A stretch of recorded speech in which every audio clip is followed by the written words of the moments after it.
Hi guys, I just wanted to follow up on the lesson that I ran a couple of weeks ago, which was a forward line setup that spoke of the centre corridor, players that make up the spine.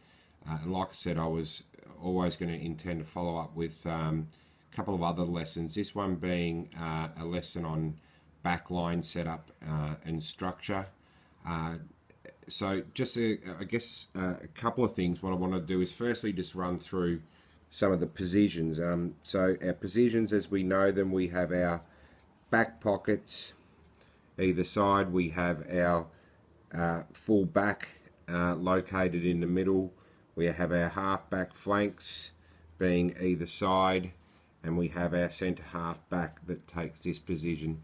Like I said, we have our full back and our centre half back that make up what is this spine going through the middle and down to the forward line.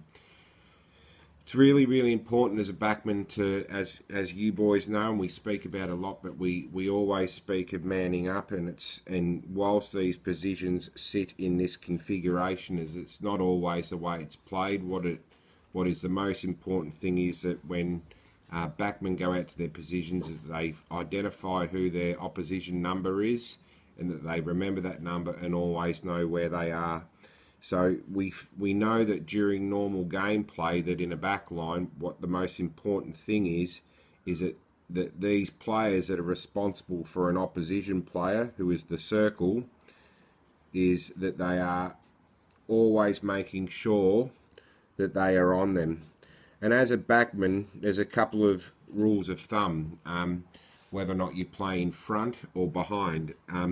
What we want for you boys to make sure is that you remember is that you always want to be playing in front and just to the side of the opposition forwards. And it's really important because, firstly, if a kick's coming in, then you're the first one to compete. And one thing that we know in football is if you play in front, then the opportunity exists for the player in front to either A, take the mark, or that they can be easily infringed upon or get a free kick, because often a player will have to come in over the top, and you can often get a free kick for a too high or a push in the back or something similar. So this is a fantastic way to make sure that you think of the setup. It's being accountable. So if this player's running out, that if he's running out this way, that this player is following him, but always following him in front. And it's always important to be looking in over your shoulder to make sure that you understand and know where that player's at, and don't lose sight of where they're at. In our backline, I know we've spoken about the kick-in, and the kick-in is such a vital part of football, and we've got our goals. What normally happens in at a point in which a point is scored in football is what you find in junior football is that goals invariably kicked within a pretty small range, because you're not getting many players kick the ball from this sort of distance out, being sort of 35-40 metres out. So goals are normally scored in here. And because you guys are following your players around, what we also know is by the time a point has been scored, is that a lot of you are in and around this location. And there's normally 6 of you. And when we take that point, what's really important is that we get back into what this huddle is. And the huddle's really important because it gives our normally our full back who takes our kick, it gives them the opportunity to direct play and to make you run into space. And the space that we talk of is space that is out here on either side. And it's so important because we know that this is the danger area in here. We know that we don't want to be kicking into this zone, because if we make a mistake in here and if we drop the mark, then the opposition player can easily mop that up in the within kicking zone, and it's a pretty straightforward kick. So we always want to be making sure that we are kicking out into this space in either pocket. What we need to make sure is that you boys, that when the point is scored, that you need to get organised quickly. And we've spoken about remaining focused during the game. We need for you boys to get focused and to get up into this area here very, very quickly. So even though you've been standing down here when the point scored, we want you to rush back into this central zone as quickly as you can. And from this point, our full back is going to take the kick, and we want them to direct the traffic. And soon as they hold up their hand either left or right, is from this zone in here.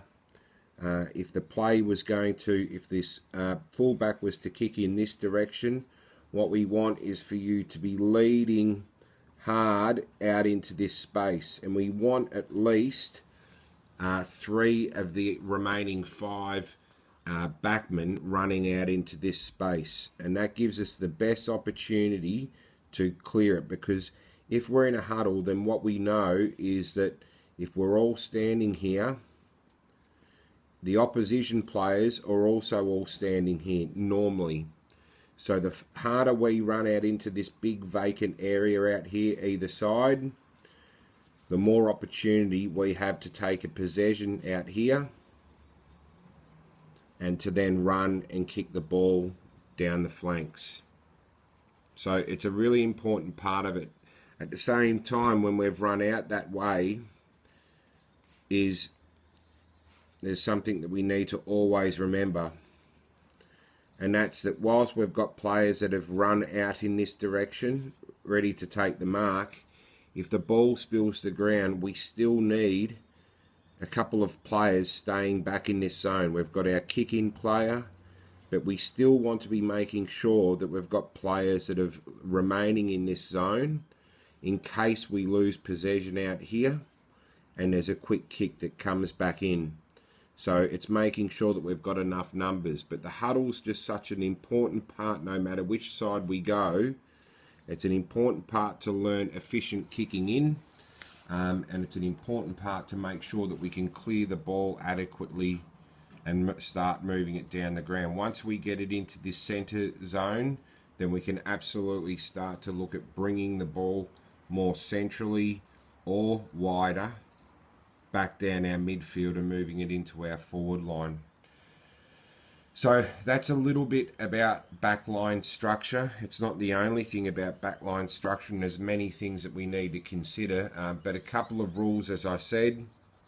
Rule number 1 is that you always play man on man, and that you always play in front and to the side so that you know where that player is.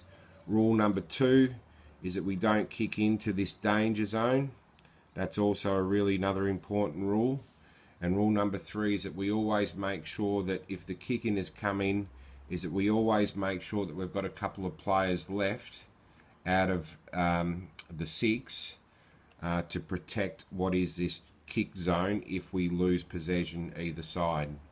Okay, so that's a little bit about backline structure, boys. I'll run another lesson on midfield structure, and then we'll be able to put together one last instruction, which is connecting backs to midfield to forward.